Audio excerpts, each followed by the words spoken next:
Welcome to MCC, especially if you're with us for the first time. We're in a series looking at Bible stories, specifically in this series from the Hebrew Bible, what sometimes we call the Old Testament.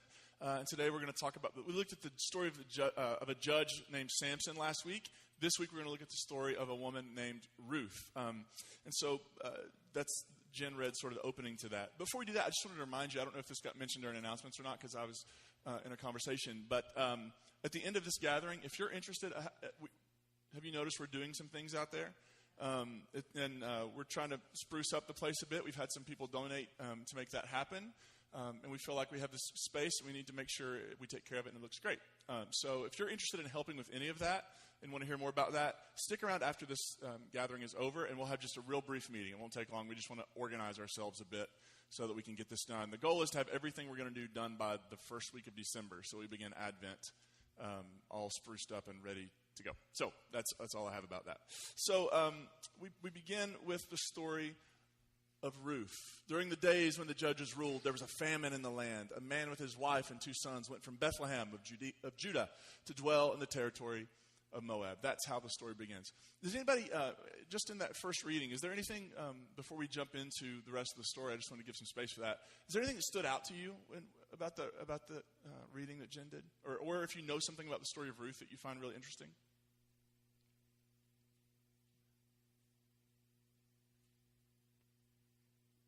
Pop quiz. What I heard was Naomi was convinced that all of this happened to her and that God was punishing her. Yeah. Naomi is convinced that this is God punishing her for something.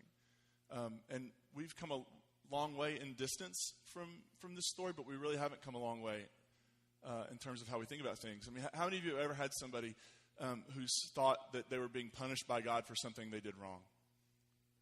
Like of all the things God has to do, punishing them is at the top of the list, right? Like keeping the universe going, no, I'm going to punish them for going 55 and a 35, right? Like that sort of thing. I actually had a roommate once who had something happen to him, and he came in and he said, well, this is a God smack. It's like, what do you mean? He's like, God's smacking me for doing the thing I shouldn't have done. And I just don't think that's how God works. There's a great story in the New Testament where the disciples asked Jesus, why has this person been born blind? Like, who sinned? Who sinned? And Jesus is like, you don't get it. That's not how these things work. I noticed that as she was reading through a couple of places. Naomi's like, God's just been out to get me. God's out to get me. Anybody else? It's like the opposite of Job. Oh, it's in some ways, it's even similar to Job, right? Yeah, and in some ways, but in other ways, Job never blamed God. Oh, yeah. God judged me. Job's friends said God judged God's punishing you. And that's what you really need. When you're having a bad day, a group of friends to just come around and reinforce that you're being punished by God. Deb. So the promised land that was full of milk and honey and those really large grapes and everything suddenly has a famine. Yep. And they go to their enemies that Yeah. supposed to have destroyed anyway. Yeah, Moab is not friendly territory. And so they leave Bethlehem, and Bethlehem in Hebrew means house of bread. But there's no bread in the house of bread. You see sort of the pun that's being made in the text there. We miss that sometimes when we read it in English, but there's an implicit sort of, in the place where you would expect to find bread has gone missing. Yep. Anybody else? So, and you'll have more chances to chime in. So, this story begins during the days when the judges ruled. Does that sound interesting at all? Like, does it sound like a certain kind of, what other sorts of things begin this way? So, let me ask you this. If you heard this, once upon a time, right? In the days when the judges ruled, it's sort of, or maybe this one may ring closer to home. A long time ago in a galaxy far, far away. Right? What do you know when you hear that line? You're being invited into a story that has all sorts of things going on with it, but there's something deeper than the story going on, right? I mean, when you hear a once upon a time story, those stories are trying to tell you something, right? Right? So when growing up, I remember my grandpa would tell me the story of the three little pigs, but he would change the ending every time, and sometimes the pigs didn't make it. And so, but that story in its most pure form, is trying to teach us something, right? About hard work, about it's the pig who builds the brick house that survives, right? And it's all his brothers who need his help because they haven't put as much thought and effort into building their houses. So whatever the story of Ruth is, believe whatever you want about this story is a literal story, it's not a literal story. There's something going on in the story that is more than literal. Do you know what that means? It means that if you just read this story on the surface for a moralism, or you just read this story on the surface to sort of read the plot line, you're missing some of the larger implications. This story, I believe, is a challenge story. It's trying to challenge something, and hopefully that'll become more clear as we move along. I think Ruth is a story that challenges conventional wisdom. Now, conventional wisdom is sort of that cultural consensus. It's what everybody knows about how things are. Who can give me an example of something that would be conventional wisdom? Let me start you with one. The three little pigs story, right? If you work hard, you get up before everybody else, the early bird gets the worm, you do that, you work hard, everything's going to be okay, right? You work hard, you get money, you live a good life. Anybody, can you think of any other ones that we may live with? You reap what you sow, right? You reap what you sow. So you do good things, you get good things. You do bad things, you get bad things. What's the problem with that? It's not true, always. There are contexts where it's true, right? I mean, you see people who have worked hard their entire lives and they cash in their retirement and they've done well and they're living well. But you also see people who have done the same sorts of things and things didn't turn out well for them. They worked hard and something happened and they got an injury and they couldn't keep, like you can pick the things, but it isn't always true, is it? Here's one that used to be conventional wisdom. It was something that everybody knew. The earth is flat. Now, I know there's some basketball players and rappers who still think that's true, but we've been out there, and we know the earth is not flat, right? The earth is actually round. Another one, the earth was at the center of the universe. It was something everybody knew until a guy named Galileo was like, no. And it was until, I think it was the 1960s when the church finally said, Galileo is right. He's not a heretic, after all. Any other examples of conventional wisdom? Here's the problem with conventional wisdom. Sometimes it's true. Like, in some ways, the book of Proverbs is filled with conventional wisdom. For some people, it works that way. But it doesn't work that way for everybody. And I think the story of Ruth, and as we get into this story, I'm going to make you wait for it a bit and give you some of the themes of Ruth, and then we'll get to it a little bit later. I think Ruth is challenging some of the conventional wisdom of its day, and I hope you'll see that too in just a minute. Let me give you a couple of the themes in Ruth. One of the big themes, the prominent themes, is faithfulness. Right? One of the things that you notice about Ruth from the beginning is that she is a faithful person. Now, this word faithful in Hebrew, it's the word chesed. Let me hear you say chesed. You got to really hawk one up here to make it work. Let's try it again. Ready? Chesed. Chesed. Okay. Maybe we'll come back to it. It's a word that means faithful, but it means committed love. It means loving kindness. This word is most often in the Hebrew Scriptures applied to God.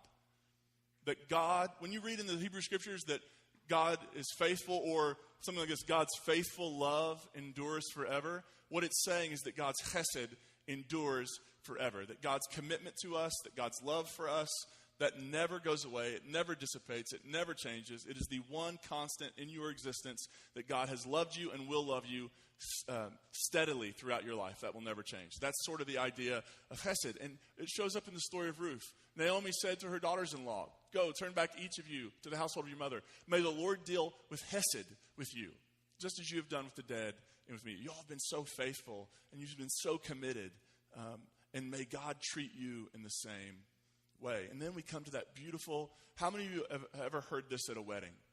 this line. Don't urge me to abandon you, to turn back from following after you. Wherever you go, I'll go. Wherever you stay, I'll stay. Your people will be my people, and your God will be my God. Wherever you die, I will die, and there I will be buried. May the Lord do this to me, and more so, if even death separates us. You've heard that at a wedding. Now, here's what's interesting. This is a daughter-in-law saying this to her mother-in-law.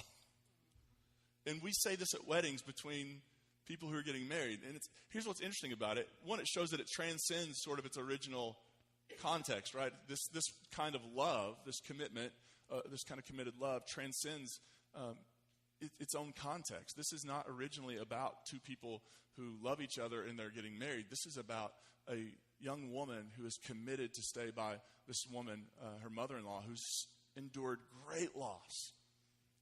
I mean, she goes to a foreign place, and her husband dies, and her sons die. And in this culture, women without someone, a male to protect them, and as crazy as that sounds, this is how the world worked back then, without a man to protect them, they were in a very vulnerable place. I mean, their options are very few. They can either try to return to their family of origin, to their father's house. They would likely end up in prostitution or worse. So this is the context of the story, is they're trying to figure out, how do we survive? How do we make sure that we're okay throughout this, with this tragedy that's happened to us? So that's one of the big themes, is that Ruth is this person who is faithful. Another theme that shows up in the book of Ruth is levirate marriage. How many of you ever heard of levirate marriage before? Anybody?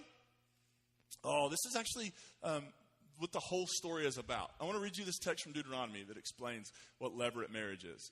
Essentially, if you were married to somebody and you had no children, and as a male, and you died, this is what levirate marriage is about. Your brother then has an obligation. Here's what the text says.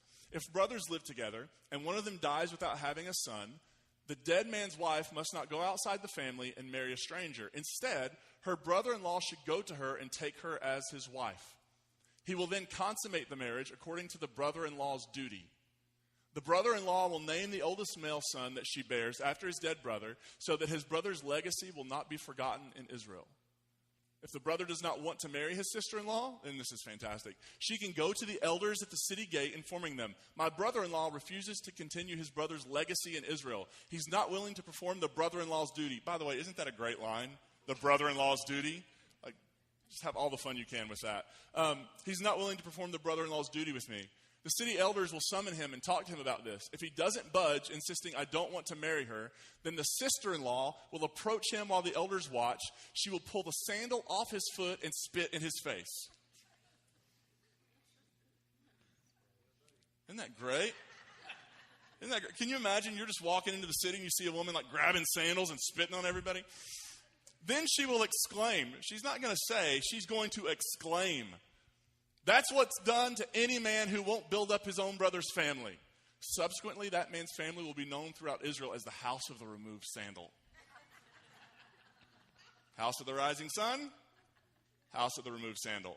That's an interesting story, but it's essentially about, how do you make sure that this brother who's died, how do you make sure his legacy continues? Well, one of his brothers takes his sister-in-law as his wife, and they have a baby, and they name the baby after the brother, and that's how this legacy continues. That's what the story of Ruth is about. Ruth goes to Israel with Naomi, and there she meets and seduces a guy named Boaz, who is a relative of her dead husband.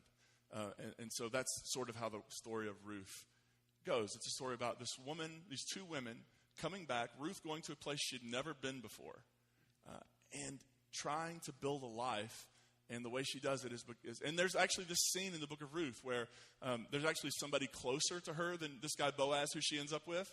And they go to the city elders, and this guy doesn't want to marry her. And so Boaz, I don't know that there's any sandal stealing and spitting.